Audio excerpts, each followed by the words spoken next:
إن الحمد لله نحمده ونستعينه ونستغفره ونعوذ بالله من شرور أنفسنا ومن سيئات أعمالنا من يهده الله فلا مضل له ومن يضلل فلا هادي له ونشهد أن لا إله إلا الله وحده لا شريك له وأشهد أن محمدًا عبده ورسوله الذي أرسله بالحق بشيرًا ونظيرًا وداعيًا إلى الله بإذنه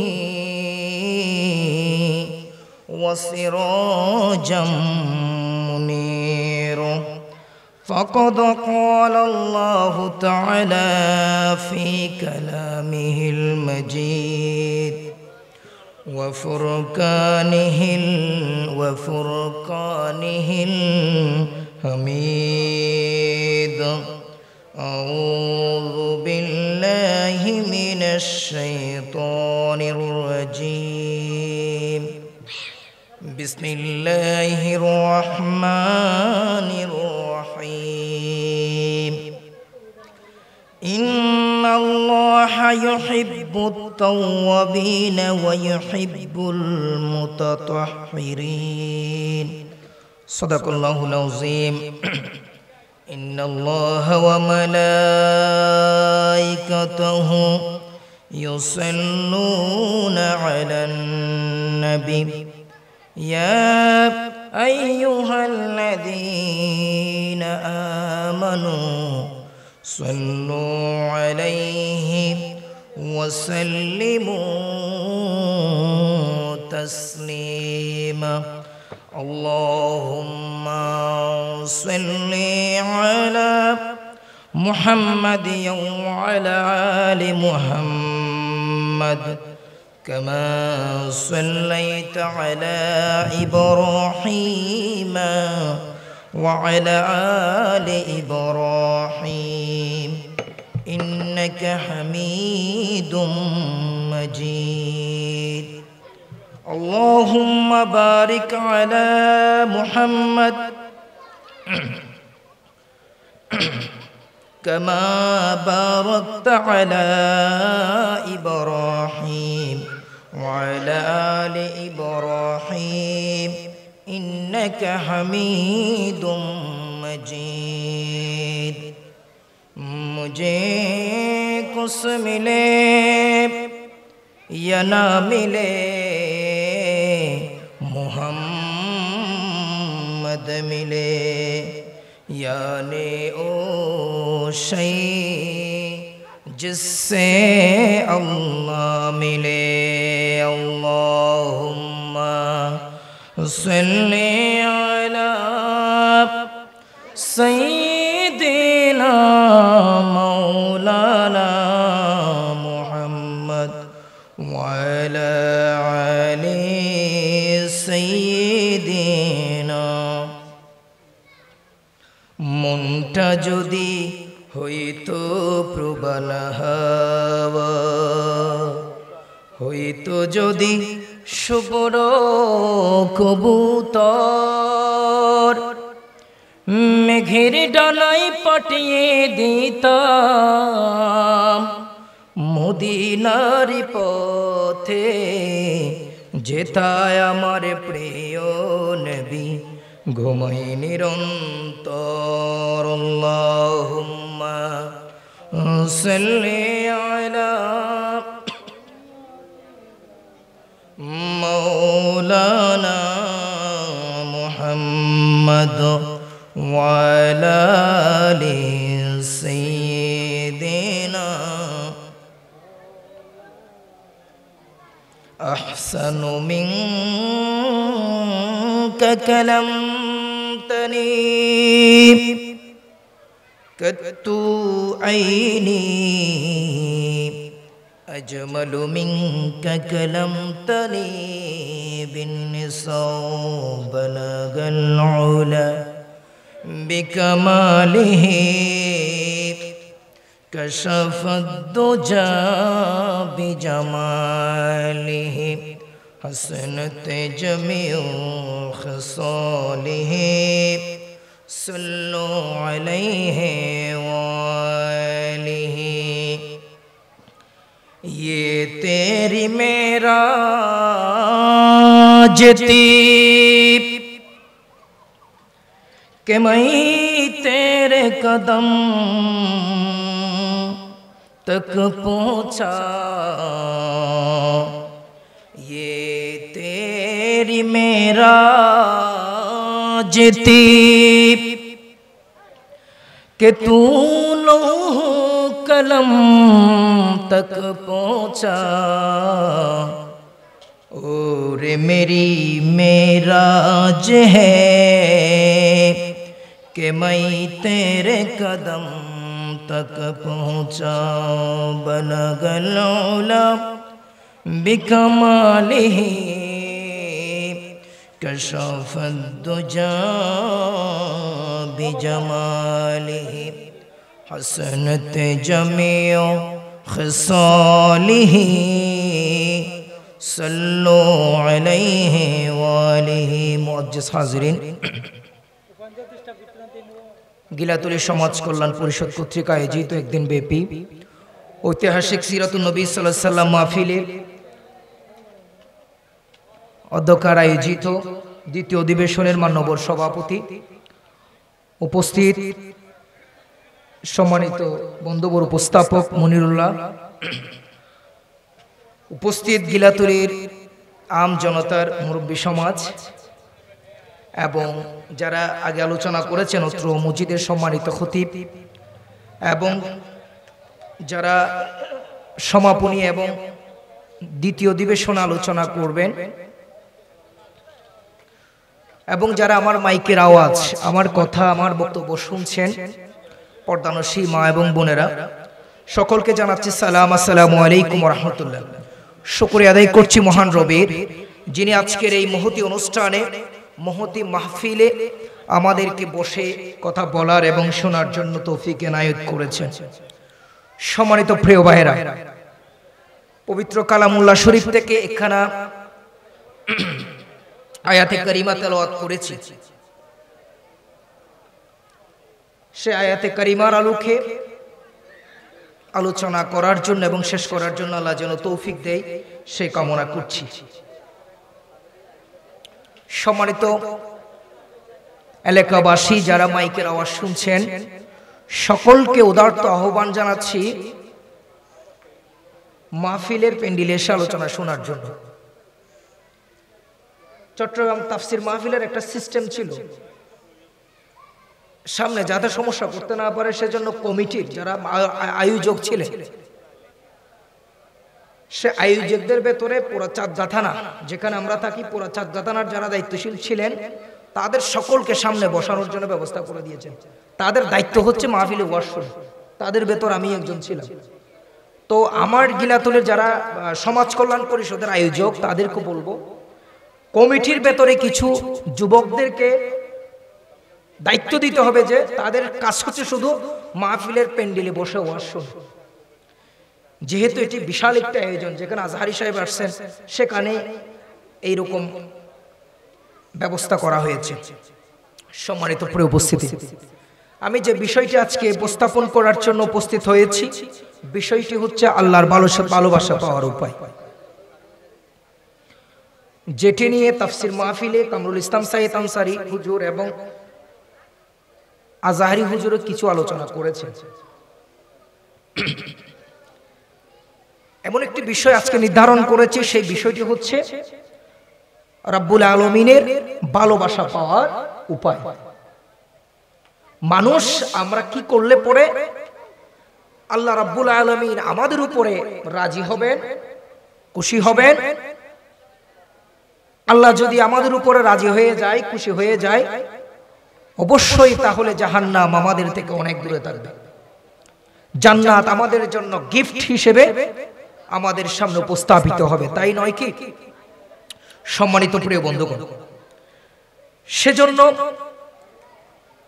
যদি কোনো বান্দা প্রশ্ন করে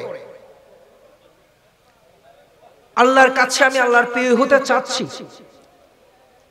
তাহলে আমাকে কি কাজ করতে হবে, আমার করণীয় কি?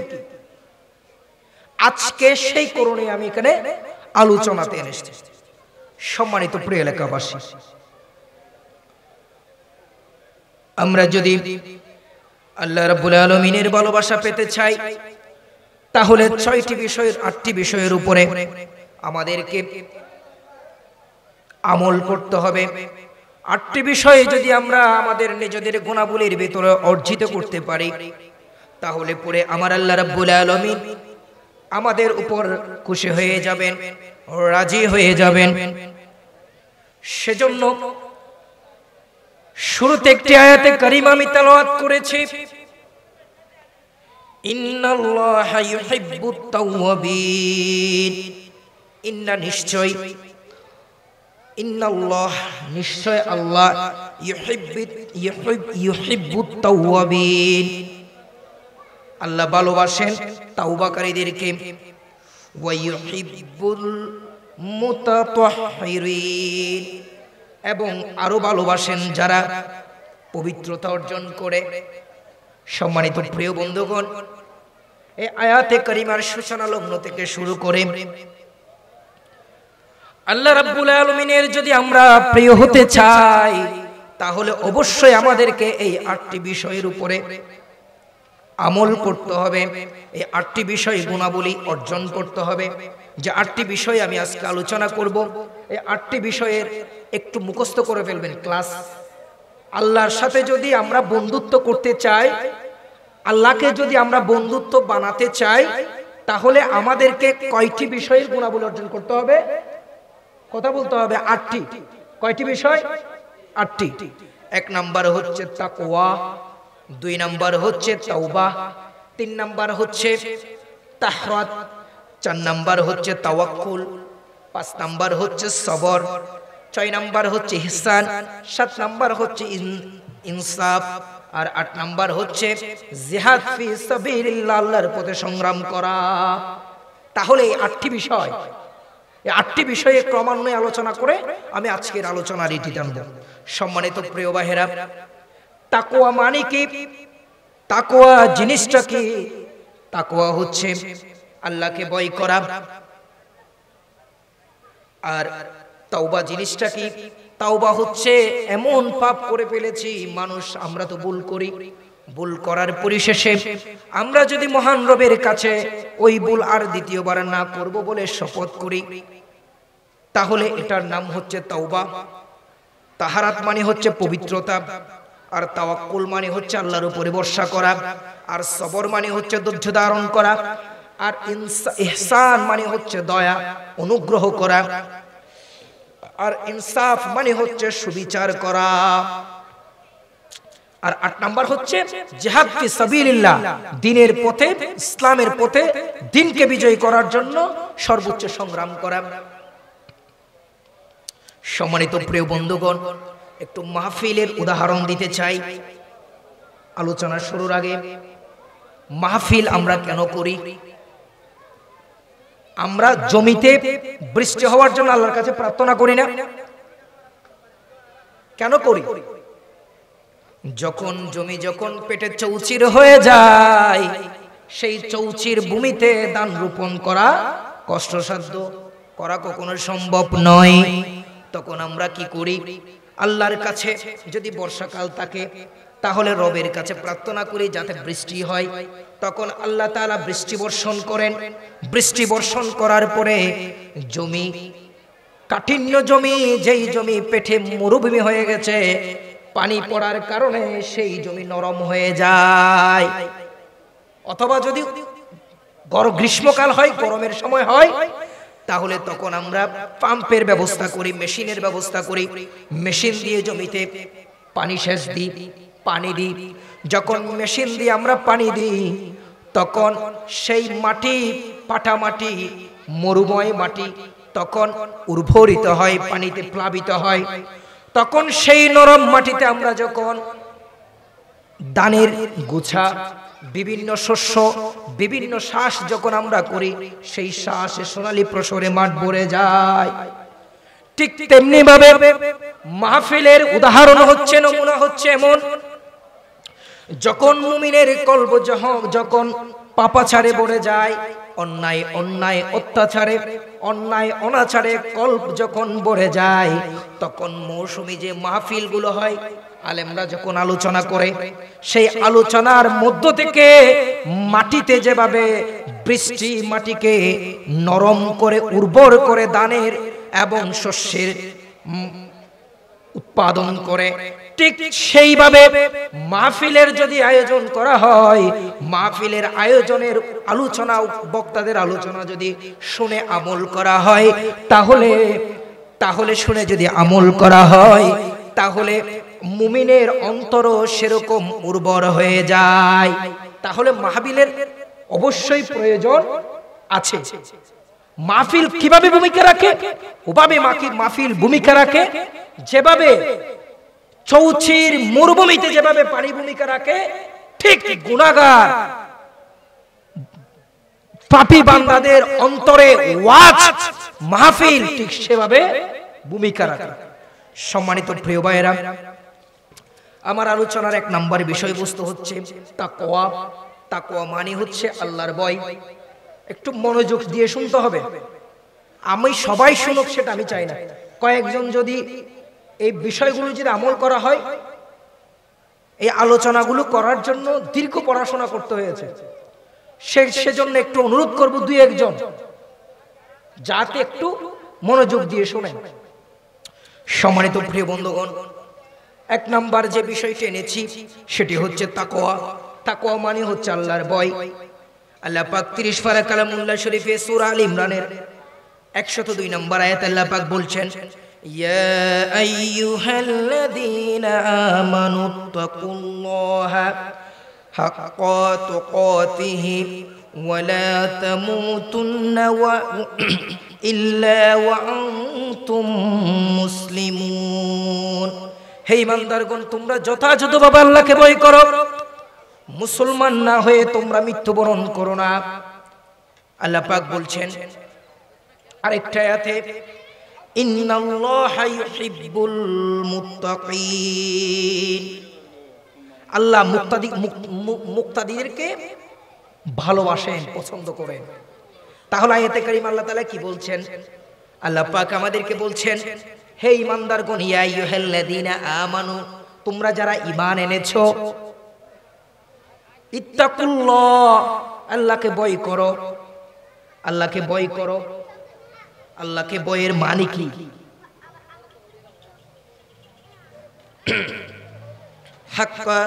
হাক্কা তুকাতিহি ওয়া লা তামুতুন্না ইল্লা ওয়া আনতুম মুসলিমুন।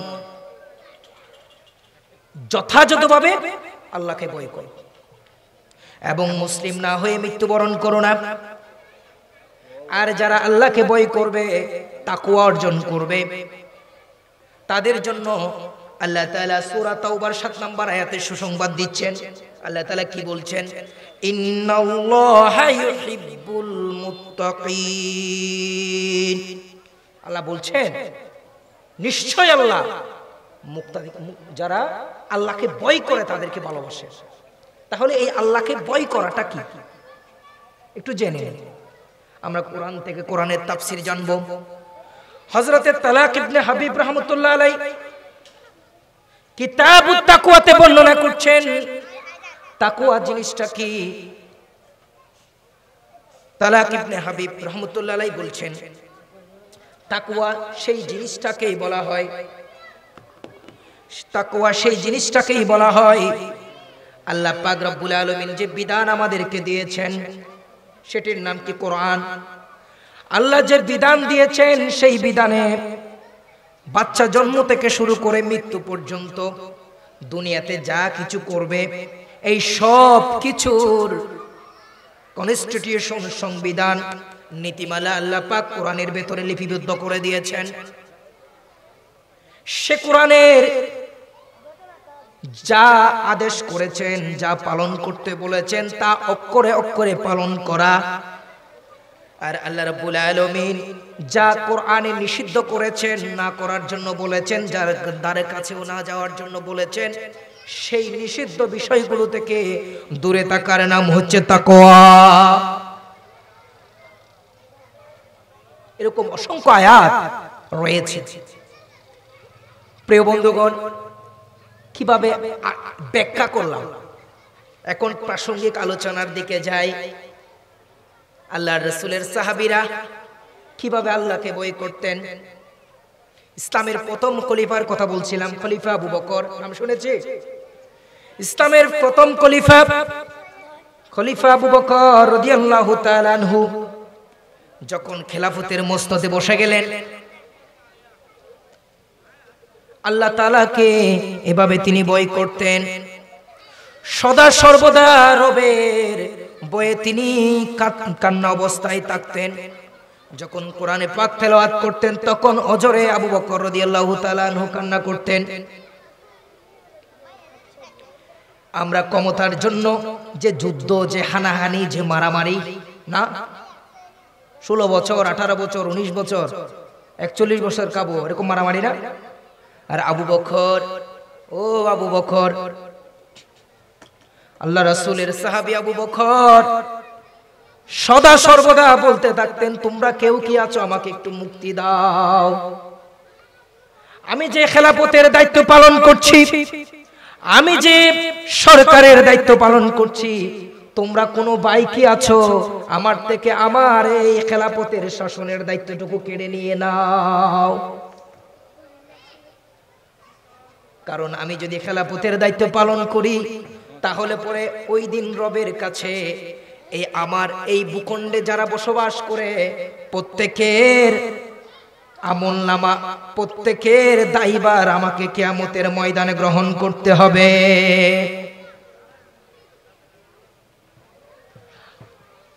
শুধু তাই নয়, হযরত আবু বকর রাদিয়াল্লাহু তাআলা আনহুর আরেকটি আল্লাহকে ভয় করার কাহিনী আমি আজকে শুনিয়ে দিতে চাই। সম্মানিত প্রিয় ভাইয়েরা,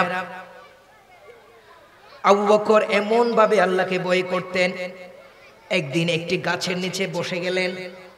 গাছের ঢালের নিচে বসা অবস্থায় একটি পাখির কলতান, পাখির কিচিরমিচির শব্দ শুনে পাখির দিকে তাকালেন।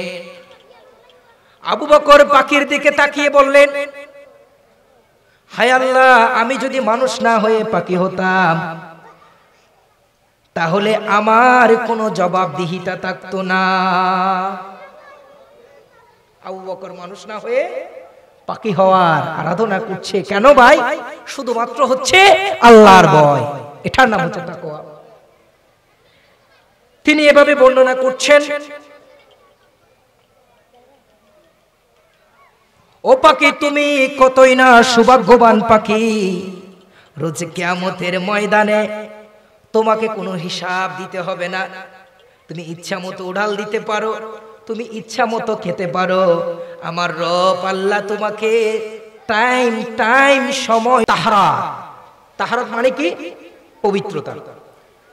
রাসূল সাল্লাল্লাহু আলাইহি ওয়াসাল্লাম সহিহ মুসলিম শরীফের 223 নম্বর হাদিসে রাসূল সাল্লাল্লাহু আলাইহি ওয়াসাল্লাম বলছেন, ক্বালা রাসূলুল্লাহ সাল্লাল্লাহু আলাইহি ওয়াসাল্লাম আত-তুহরু শাতরুল ঈমান। আমরা সবাই জানি না আত-তুহরু শাতরুল ঈমান, পবিত্রতা হচ্ছে ঈমানের অংশ। পবিত্রতা মানে আমরা ভুল জানি না। পবিত্রতা মানে আমরা জানি উযু করা, গোসল করা, ঘরবাড়ি পরিষ্কার রাখা, তাই না? পবিত্রতা হচ্ছে দুই প্রকার। পবিত্রতা কয় প্রকার? দুই প্রকার। একটা হচ্ছে ভিতরের পবিত্রতা, আর একটা হচ্ছে বাহিরের পবিত্রতা। আমরা জানি বাহিরেরটা, ভিতরেরটা জানি না। তাহলে পবিত্রতা কয় প্রকার? আলোচনা কিন্তু গুরুত্বপূর্ণ। যারা পড়ালেখা এখানে করছেন, বসছেন, তারা জানেন আলোচনা খুবই গুরুত্বপূর্ণ। কালকে 2টা পর্যন্ত পড়াশোনা করেছি, পড়া টাইপিং করা হয়েছে, সেজন্য যারা আছেন একটু শুনেন রাতে। তাহলে পবিত্রতা কত প্রকার? একটা হচ্ছে ভিতরের পবিত্রতা, আর একটা হচ্ছে বাহ্যিক পবিত্রতা। একটা পবিত্রতা আমরা জানি, একটি হচ্ছে শরীর পবিত্র রাখা, উযু করার মাধ্যমে, গোসলের মাধ্যমে, তায়াম্মুমের মাধ্যমে, কাপড় পরিষ্কার পরিচ্ছন্ন রাখা, অফিস আদালত, ঘর বাড়ি। কিন্তু আসল যে পবিত্রতা সেটা আমরা জানি না। সেটা কি? সেটা হচ্ছে অন্তরের পবিত্রতা। সেটা কিসের পবিত্রতা? ওহে বন্ধু, তুমি হারামকে, তোমার পেটটাকে অনেক মোটা করে ফেলেছো, তুমি সুদ খেয়েছো, তুমি চাঁদাবাজি করেছো, তুমি টেন্ডারবাজি করেছো। পবিত্রতার যেটা একটা সংজ্ঞা আছে জানতেন? 1 নম্বর সংজ্ঞা হচ্ছে এটাই যে প্রথমত আপনার ভেতরটাকে পরিবর্তন করতে হবে। এটার নাম হচ্ছে আত্মহুরু শত্রুল ঈমান। বুঝাতে পেরেছি? প্রিয় বন্ধুগণ, আল্লাহ রাসূলের মুখস্থিত বলে আত্মহুরু শত্রুল ঈমান, পবিত্রতা ঈমানের অঙ্গ। পবিত্রতা হচ্ছে 2 প্রকার, একটি হচ্ছে ভিতরের পবিত্রতা, আরেকটি হচ্ছে বাহ্যিক বাহিরের পবিত্রতা।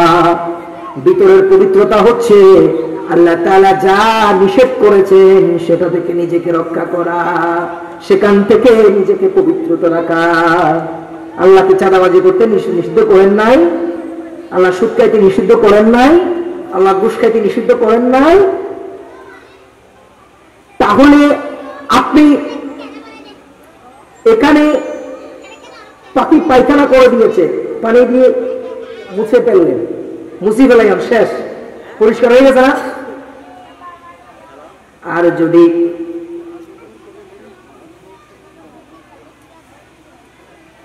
চাঁদাবাজির টাকা নিয়ে যদি আহার করে মসজিদে যান, সেই আহারগুলো কিভাবে পরিষ্কার করবেন? চাঁদাবাজি করি, সুদ খাই, ঘুষ খাই, টেন্ডারবাজি করি, ইনকাম করি, এগিন দিয়ে যদি নামাজ পড়তে যান, এগিন কি দিয়ে পরিষ্কার করিবা? এগিন পরিষ্কার করিব অন্যতম হাসিল অন্তরে কি করণ? তাকওয়া, আল্লাহর ভয় কি পরিপূর্ণ করণ এবং সালাতের মাধ্যমে এই আল্লাহর কাছে ক্ষমা চাইলে তুফান আছে।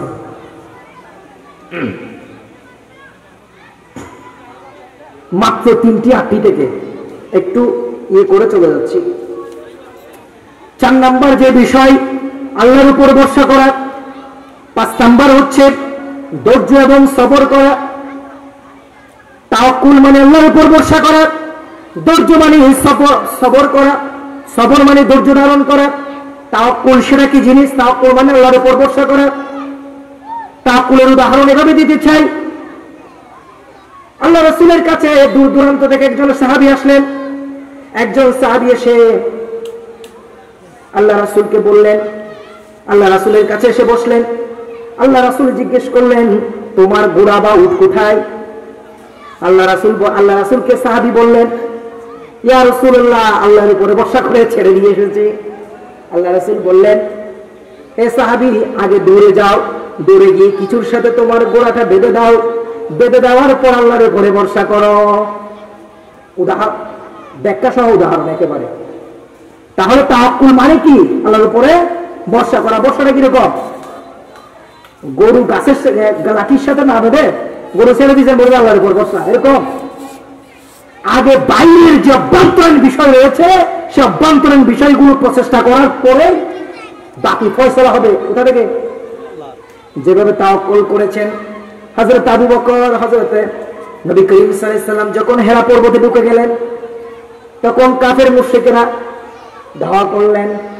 এরপরে যখন হেরা গুহাতে ঢুকে গেলেন, সবরের বিষয় এর সাথে আছে। সবর, ধৈর্য। সবর 2 প্রকার। ধৈর্য কত প্রকার? ধৈর্য হচ্ছে 2 প্রকার। আমরা মনে করি যে বিপদ আসছে, ধৈর্য ধারণ করব, এটাই সবর। সবর 2 প্রকার। একটি হচ্ছে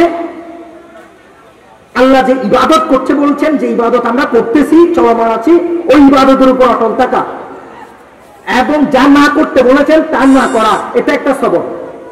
2 নাম্বার সবর হচ্ছে বিপদ আপদ আসলে আল্লাহর উপরে কি করা? ধৈর্য ধরে তাওয়াক্কুল করা।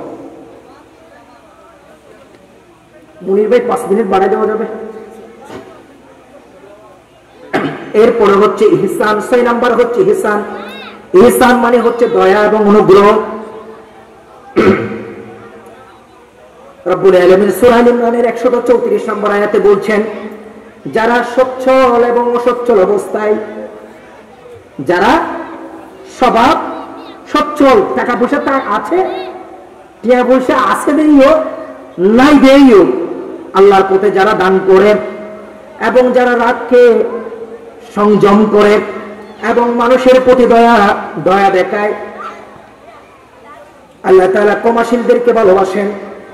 আল্লাহ তাআলা বলছেন, যারা আল্লাহর পথে সচ্ছল অসচ্ছল অবস্থায় দান করবে, অভাবেও দান করবে, স্বভাবেও দান করবে, এবং রাগকে কি করবে? সংযম করবে, তাহলে এবং মানুষের প্রতি দয়া করবে, তাদেরকে কি বলা হচ্ছে? আল্লাহ তাআলা ভালোবাসেন। কারণ আল্লাহ পাক বলছেন, ওয়াল্লাহু ইউহিব্বুল মুহসিনিন। আল্লাহ পাক বলছেন, আল্লাহ সৎকর্মশীলদেরকে, মুহসিনদেরকে, যারা ইহসান করে তাদেরকে ভালোবাসেন। ইহসান মানে কি? ইহসান মানে দয়া করা, অনুগ্রহ করা, সদাচরণ করা, ভালো ব্যবহার করা, সবার সাথে ভালো ব্যবহার করা, ছোটদের অনুগ্রহ করা, বড়দের অনুগ্রহ করা, গরিবদেরকে অনুগ্রহ করা। অনুগ্রহ মানে দয়া, দয়া। এটা যদি করেন, ভালোবাসবেন তিনি কে? আল্লাহ। দুইটা গুরুত্বপূর্ণ কথা বলে আমি আজকে প্রোগ্রামে লিখি টানবো। এক নাম্বার হচ্ছে ইনসাফ, 7 নাম্বার হচ্ছে ইনসাফ, সুবিচার প্রতিষ্ঠা করা। আল্লাহ রাব্বুল আলামিন সূরা হুজুরাতের 9 নম্বর আয়াতে বলছেন, ওয়াকসিতু ইন্নাল্লাহা ইউহিব্বুল মুকসিতিন। আল্লাহ বলছেন, নিশ্চয় যারা সুবিচার করে তাদেরকে ভালোবাসেন। যারা সুবিচার করে তাদেরকে আল্লাহ কি করেন? ভালোবাসেন। আল্লাহ পাক সুবিচার করার জন্য বলা হচ্ছে।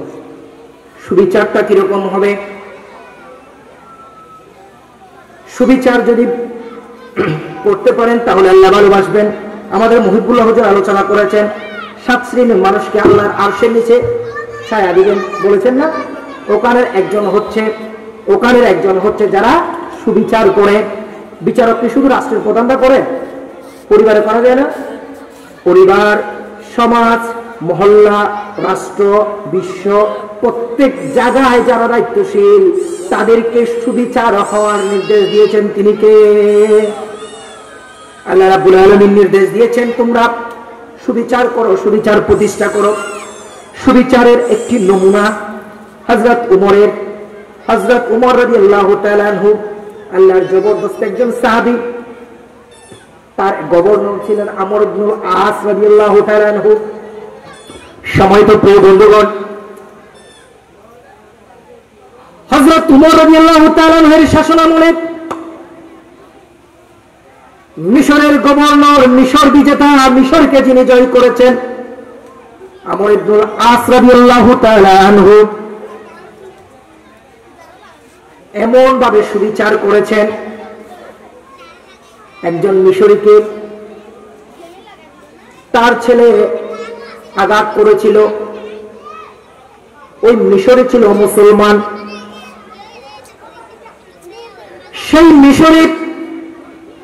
মিশরের গভর্নর আমর রাদিয়াল্লাহু তাআলা আনহুর কাছে নিজের ছেলে হিসেবে ইনসাফ করবে না মনে করে খলিফাতুল মুসলিমিন হযরত ওমর রাদিয়াল্লাহু তাআলা আনহুর কাছে বিচার দিলেন। হযরত ওমর রাদিয়াল্লাহু তাআলা আনহু বাপ বেটা দুজনকেই মদিনাতে ডেকে নিয়ে আসলেন। ডেকে নিয়ে আসার পরে খলিফাতুল মুসলিমিন আবু বকর হযরত ওমর রাদিয়াল্লাহু তাআলা আনহু ওই মিশরী ও মুসলমানকে বলা হলো, হে মিশরী, তোমাকে যতখানা আঘাত করেছে তুমি ততখানা আঘাত আমরের ছেলেকে দাও। লাঠি দিয়ে সে আঘাত কাকে করতে লাগলো? মিশরের বিজেতা গভর্নরের ছেলেকে। কে করাচ্ছে? যে মন্ত্রীর ছেলেকে প্রধানমন্ত্রী করতে দিচ্ছে আর কি।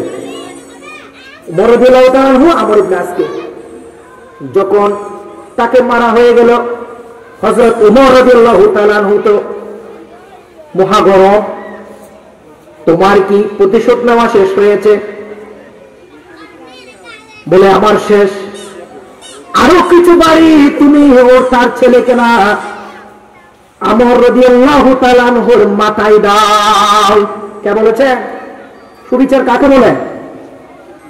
ছেলেকে মারার পরে গভর্নরের মাথায় ওটা একটা বাড়ি।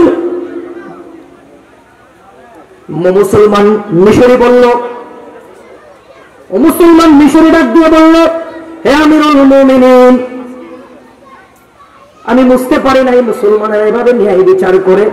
আমার আর কোনো দুঃখ নাই, আমার আর কোনো পেরেশানি নাই। এই হযরতে আমর ইবনে আসের আরেকটি ঘটনা, মিশরের ওনার শাসনামলে আলেকজান্ডারিয়ায় হযরত ঈসা আলাইহিস সালাম খ্রিস্টানদের যিশু খ্রিস্টের মুক্তির নাক কেটে দেওয়া হলো। যখন নাক কেটে দেওয়া হলো, চারদিকে হইচই শুরু হয়ে গেল। আমিরুল মুমিনিন হযরত ওমর রাদিয়াল্লাহু তাআলা আনহুর শাসনামল, গভর্নর হচ্ছেন হযরত আমর ইবনে সাদ রাদিয়াল্লাহু তাআলা আনহু। বিচার নিয়ে গেল কার কাছে? আমিরুল মুমিনিন বিচার নিয়ে গেল সাদ ইবনে আমরের কাছে। বিচার নিয়ে যাওয়ার পরে বলা হলো, আমাদের যিশু খ্রিস্টের অর্থাৎ মসিহের নাক কেটে দেওয়া হয়েছে, এর বিচার চাই। তারা পেটে ফুলে উত্থিত হলো। তখন যেটা বলা হলো সেটা হচ্ছে কি, তখন বলছেন যে আমরা তার বিচার চাই। হযরত আমর ইবনে আস রাদিয়াল্লাহু তাআলা বললেন, তোমরা কি বিচার চাও? তোমাদের সেই মূর্তি আবার নতুন করে নির্মাণ করে দেওয়া হবে। ওই খ্রিস্টান পাদ্রী তো মানে না। হযরত আমর ইবনে আস বললেন, আমি যেহেতু এই রাজ্যের শাসন গভর্নর, তাহলে তোমাদের মূর্তি পাহারা দিতে পারে না, তোমাদের মূর্তি ভেঙেছে, এটাই আমার ব্যর্থতা। তাহলে তোমরা আমার নাক কেটে নাও। কে বলছেন? যে আবুল আস নাক কেটে দেওয়ার জন্য। এরপরে বলা হলো, পরের দিন বিশাল করে জামায়াত করা হলো। হাজার হাজার খ্রিস্টানরা চলে আসলো। হাজার হাজার খ্রিস্টানরা আসার পরে সেখানে আস রাদিয়াল্লাহু তাআলা আনহুর নাক কাটা হবে। এমত অবস্থায় যখন হযরতে আমর ইবনে সাদ নাক কেটে দেওয়ার জন্য নিজের তরবারিকে যখন সঁপে দিলেন আমর ইবনে আস রাদিয়াল্লাহু তাআলা আনহু, তখন মাঝখান থেকে মুসলিম একজন সৈনিক দাঁড়িয়ে গেলেন। ইয়া সেনাপতি, এই যে আমার হাতে কি রয়েছে? নাক রয়েছে। আমাদের গভর্নরের কোনো দোষ নাই, এই নাক আমি ভেঙেছি, কিন্তু আমি সেই নাক ইচ্ছা করে ভাঙি নাই। ওই মূর্তির উপরে একটা পাখি বসছিল, সেই